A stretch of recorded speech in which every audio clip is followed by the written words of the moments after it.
माँ के बगैर कामयाब होना मुश्किल है। सदियों पुरानी बात है, बगदाद के एक मशहूर मगर गरीब मोहल्ले में एक खानदान रहा करता था, जिसका सरबराह एक शरीफ, नेक दिल मगर कमजोर मिजाज शख्स था। उसकी बीवी एक वफादार, सादा मिजाज और मोहब्बत करने वाली औरत थी, जिसके 3 बेटे थे। बड़े 2 बेटे सख्त मिजाज, खुदगर्ज और माँ बाप की मोहब्बत से गाफिल थे। तीसरा बेटा यूसुफ निहायत खामोश, बाअदब, नरम तबीयत और माँ का नूरेंजर था। यूसुफ बचपन ही से अपनी माँ के साथ ज्यादा वक्त गुजारता। जब दूसरे भाई बाजारों और मेलों में गुम रहते, यूसुफ घर के आंगन में माँ के कदमों में बैठा उसके हाथ की रोटियां खाता और उसकी बातें सुनता। माँ की आंखों में यूसुफ के लिए एक खास रोशनी थी और यूसुफ की आंखों में अपनी माँ का अक्स। एक रात सख्त बुखार में माँ ने यूसुफ का हाथ थामा और कहा, याद रखना बेटा, ज़माना बदलेगा मगर तेरे दिल की नरमी न बदले। अगर मैं न रहूं तो तन्हा न होना। सब्र और दुआ तेरे साथी होंगे।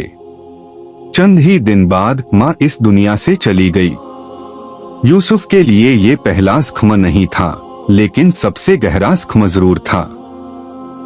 माँ के जाने के बाद वो घर, जो पहले कम रोशनी में भी पुरसुकून लगता था, अब उजड़ा हुआ लगने लगा। यूसुफ का दिल हर वक्त बेचैन रहने लगा। यूसुफ के भाइयों ने माँ के मरने के बाद उस पर जुल्म की इंतहा कर दी। वो उसे बोझ समझने लगे। कभी खाने से महरूम करते, कभी मारपीट करते और उसके मासूम ख्वाबों को कदमों तले रौंदते। वो दिन को काम करवाते, रात को ताने देते। तू तो वैसे ही कमजोर है, तेरा क्या बनेगा। बाप भी अब इन बेटों से डरने लगा था, या शायद थक चुका था। यूसुफ के लिए कोई सहारा न बचा। वो अक्सर छत पर जाकर आसमान की तरफ देखता, जैसे अपनी माँ से शिकवा कर रहा हो। माँ, कहाँ गई हो तुम? मुझे तुम्हारी आगोश चाहिए। एक दिन ऐसा आया कि भाइयों ने साफ लफ्जों में यूसुफ को कह दिया, ये घर तेरे लिए नहीं, तू यहाँ न रह, अपनी राह ले।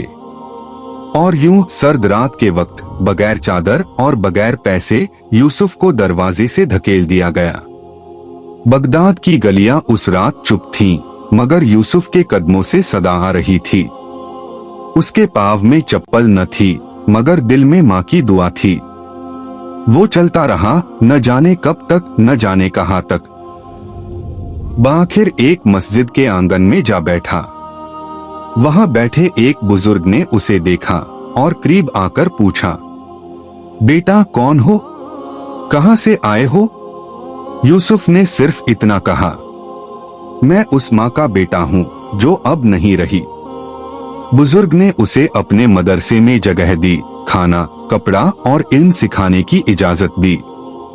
यूसुफ दिन रात पढ़ता, इबादत करता और दिल में ये दुआ करता कि या अल्लाह, मुझे कभी किसी के आगे हाथ न फैलाना पड़े सिवाय तेरे। उसने दीन, फिलसफा, हिसाब और खताती में महारत हासिल की। दिन में मेहनत मजदूरी करता, रात को किताबों में डूबा रहता।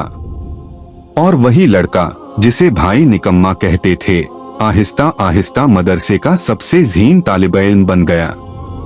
उसकी खुश अखलाकी, इल्म और आजिज़ी ने उसे हर दिलअजीज बना दिया। मगर एक दिन उसके माजी की परछाइयां दोबारा उसके सामने आ गईं। जब वही भाई जो उसे धुतकार चुके थे, एक हादसे का शिकार होकर उस मदरसे के दरवाजे पर पहुंचे, इलाज और मदद की उम्मीद लिए। क्या यूसुफ इंतकाम लेगा, या वही सब्र, वही दुआ, वही माँ की तरबियत? बगदाद की उस मस्जिद के सहन में जहां यूसुफ ने पनाह ली थी, आज एक हुजूम जमा था। पूरे शहर में चर्चा था कि एक गरीब लड़का जो कभी सड़कों पर फेरा करता था, अब बगदाद के मशहूर तरीन कलमकार, तात और आलिम बन चुका है। बादशाही दरबार में उसके लिखे हुए कुरानी नुस्खे की नुमाइश होने वाली थी और उसे खलीफा के हाथों इज्जत व इनाम मिलने वाला था। मगर यूसुफ की आंखों में खुशी नहीं, एक अजीब सा सुकून था। आज वो अपनी माँ के वादे को पूरा करने जा रहा था। पिछले कुछ दिनों में बहुत कुछ बदला था। वही भाई जिन्होंने यूसुफ को धुतकारा था, अब एक हादसे का शिकार होकर बिस्तर से लग चुके थे। घर बर्बाद हो चुका था, बाप फौत हो चुका था और अब कोई डर नहीं बचा था सिवाय उस मस्जिद के जहां यूसुफ ने जिंदगी शुरू की थी। एक दिन मदरसे के दरवाजे पर दस्तक हुई। यूसुफ वुजू करके वापस आया तो देखा सामने वही दो चेहरे जिन्हें देखे बरसों हो चुके थे। वही आंखें जो कभी गुरूर से चमकती थीं, आज आंसुओं से भीगी हुई थीं। वही ज़बानें जो कभी ताना देती थीं, आज रहम मांग रही थीं।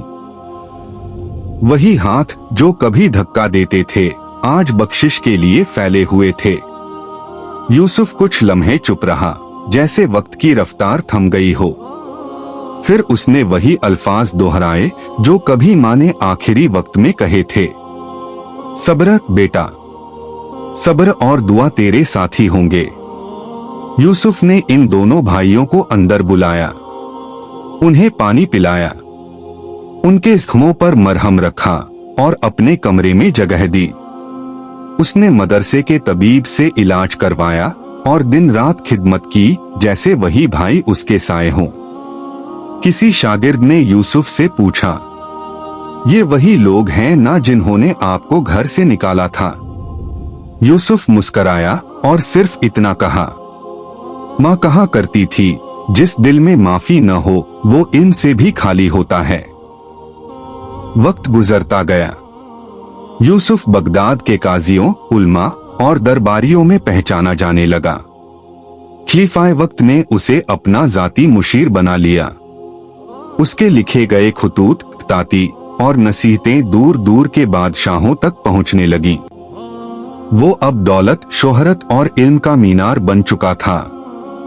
मगर जब रात होती और तन्हाई छा जाती, वो माँ की चादर अपने सीने से लगाकर रोता और कहता, माँ आज अगर तू होती तो देखती तेरा यूसुफ तन्हा नहीं रहा, मगर तू के बगैर ये सब भी खाली है। इसी दौरान एक दिन बगदाद में एक बड़ा मजमा जमा हुआ। खलीफा के महल के बाहर एक ऐलान किया गया, आज वो शख्स खिताब करेगा जिसने माँ की दुआ से जुल्म पर सब्र किया और दुनिया को माफ करने का हुनर सिखाया। स्टेज पर यूसुफ आया। लबों पर खामोशी थी मगर आंखों में तूफान। उसने कहा, जब मेरी माँ मरी मैं यतीम नहीं हुआ था, मैं बेसाया हुआ था। जब भाइयों ने धुतकारा मैं तन्हा नहीं हुआ था, मैं रब के करीब हुआ था। अगर उस दिन माँ की आगोश छिनी न होती तो शायद मैं दुनिया की आग में कभी न जलता और ये रोशनी न पाता। फिर वो रुक कर बोला, माँ के बगैर कामयाब होना मुमकिन तो है, लेकिन दिल के अंदर एक खाली जगह हमेशा बाकी रहती है।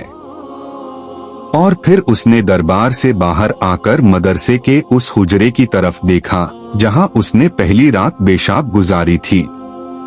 वहां आज दो बूढ़े बैठे थे, वही भाई जिनकी आंखों से अब हर वक्त शर्मिंदगी टपकती थी।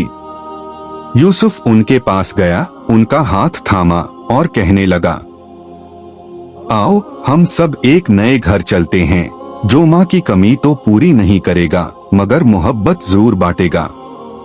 इख्तिताम, ये कहानी उस सब्र की है जो जालिमों को माफ भी कर देता है।